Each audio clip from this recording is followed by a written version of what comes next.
Okay, so Emily asked me to focus more on how we are using data at the global level. And the thing to mention is that for us, when we're using data at the global level and analysing data at the global level, it's based on data from across the framework. So I'm not just talking about outcome monitoring. And I'm just going to do a quick flash, but I do have handouts of this on NRC's Monitoring and Evaluation Framework. I'm sure it was one of the models presented earlier. But basically, for us, we start thinking about when we designed the framework from the beginning, who needs to know what at different levels. So yes, we had donor requirements, which have been mentioned earlier from our framework agreements from MFA and CEDA, who wanted us to do more outcome monitoring. But when we started looking at our overall framework, we were thinking about what are the evidence needs and what are the questions that people have at different levels of the organisation. We also start thinking about what's the best way to get that information. So we then integrated monitoring and evaluation into one holistic system. So it includes output and outcome monitoring, quality assessments, which look at the quality of our programs, and then also the various evaluation functions that we have. We also looked at what gets aggregated up. So there's a little line here on the framework diagram, which I'll hand out. So we have output data aggregated, reported, mandatory output monitoring to the global level. And we have mandatory outcome indicators reported, but not aggregated at the global level. And then we have some evaluations which have to also be reported up at the global level, and evaluations which can be triggered at the global level in response to the information that's coming out of the monitoring system. As part of this framework, we thought about from the beginning, what kind of routines do we need to put in place to ensure that people are using this information for program management and learning.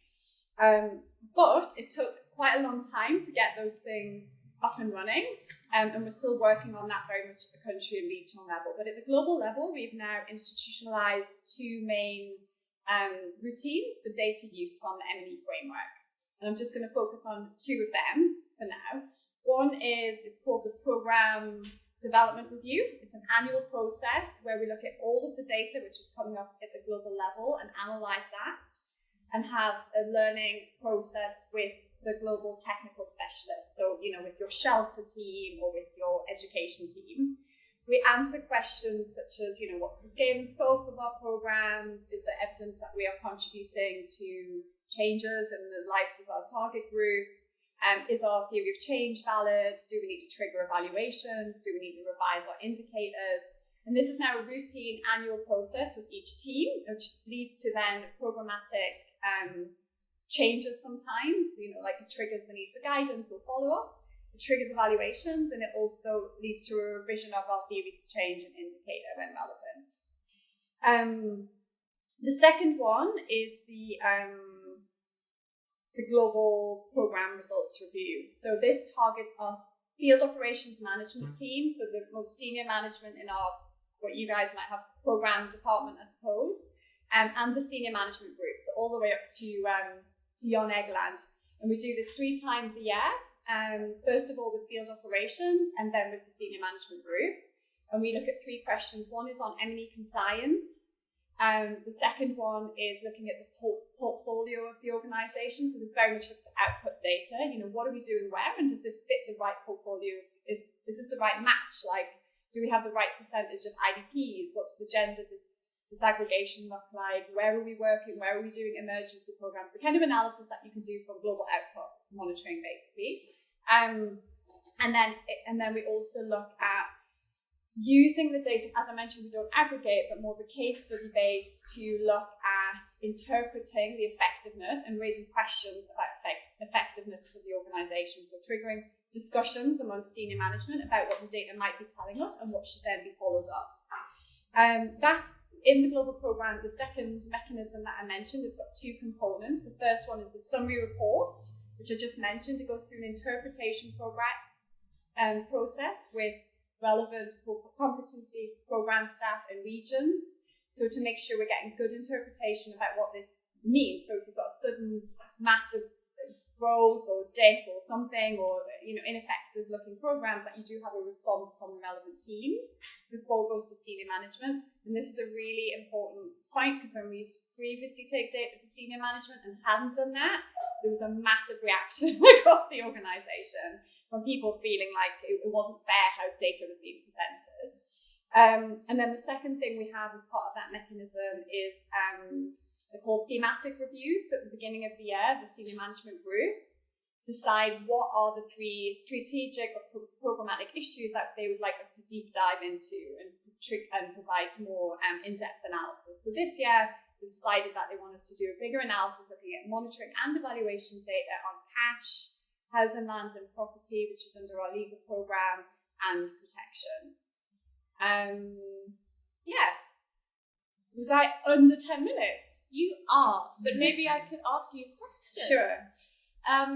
I was wondering if you could talk us through potentially a little bit around where the motivation from the senior management came from to be asking for these review processes, and actually having systematic meetings where you present that data, and to what extent that was a push from your team to ask for those meetings, or whether the request was coming from senior management, and where you think that came from. Yeah. So I think we encouraged it. I think so. Before it was very ad hoc, and then it just became discussions with just like, how many people are we reaching? Like really not very interesting questions, and lots of broad conclusions without proper process and interpretation. And we started our framework in 2012, and we've come quite far. Not to say that it hasn't been bumpy in many regards on this journey. But now we have the data and we have the systems, and there is an increased interest from management in using it. So 1, it was ad hoc previously, and 2, I started doing a meta-analysis of all of our evaluations. Once you start presenting data, people do become interested, but it also becomes very political. So then they want proper processes, and they want it to be more predictable, and staff then want to be engaged. They don't want stuff going to senior management without having had that opportunity to really reflect on and interpret and engage in those processes.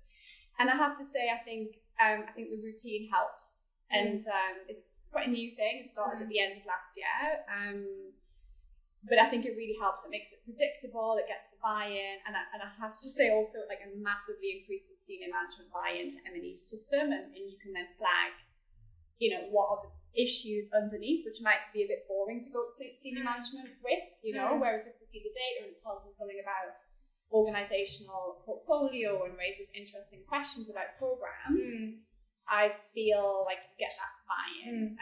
So I think it would have been good to put that in place several years ago, and we did try to, but because of internal politics and a bit capacity, it hasn't been possible until now. Yeah. So a bit of a virtuous cycle. Yes. Okay. Yes. Am I allowed to ask what the political nature of it was once you started sharing this data, and how you navigated that? Because I'm sure that's something that everyone here can relate to. Yeah, I mean, M&E is political. I think when you start presenting data and asking questions about the organisation's performance and effectiveness, naturally people then get concerned or defensive. So I think that's why it was very important to really put in the routines and make sure that there was that process where you engaged people.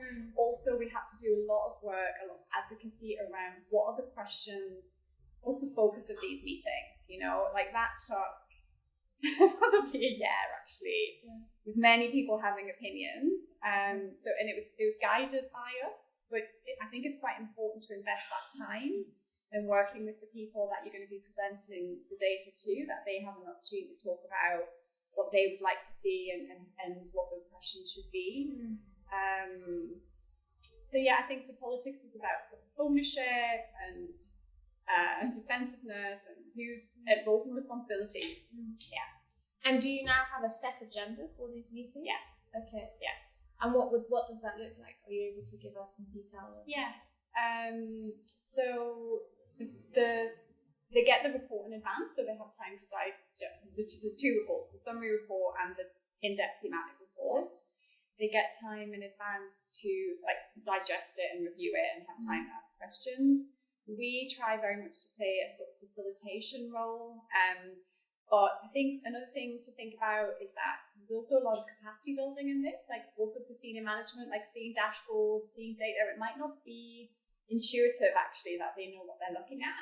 So I think the first time around we try to say like here's everything and here's some like interpretation. What do you want to talk about? And they can't often really respond to that. And they're they're very smart people. It's just that they're not used to seeing this and having those conversations. So second time around we changed it and we said this is what we're seeing and these are some of the questions that we are seeing raised by the data, and then we facilitate discussion on those questions essentially. Interesting. And then on the thematic review, Yeah. we bring in the thematic or technical specialist to do the presentation. Okay. So they also have the ownership on, on if it's the education person from last year or the cash person, they are saying these are the findings and this is how I'm going to take it forward, rather than us as M&E doing that. Sure. Yeah. It sounds like a lot of extra work. It is. Have you matched this with additional staffing, additional resourcing? How have you balanced this work on top of your pre-existing M&E systems? Well, I think we're slightly better resourced now, but also it's a balancing act because on the one hand, I think this is really important. Like I personally feel like if we're not able to use the data, then we certainly cannot ask the field to continue reporting on it. And also, it does give that good feedback loop in terms of country officers sometimes feeling they're just entering this data for the reporting processes. So I think it does create a very good feedback loop. We definitely need to institutionalize these moments at the country and regional level. We've started doing work on that, but it's not fully implemented yet. Sorry, what was the question? You've answered it. I was asking about the resource stuff. Oh yeah, but then it means that you don't do other things. Yeah. So the country officers are like, they want us to have update our indicator toolkits for monitoring. That means we'll need to bring in how you have to balance these things. But I think politically, to get that buy-in from M&E, from senior management, I think it's been really good to start introducing these moments, especially with the technical teams, like they own the learning, but also with senior management and FO management team, it's transformed the relationship, I think. But that sounds all very rosy and positive, it's been a very challenging journey to get there. Yeah. Yeah.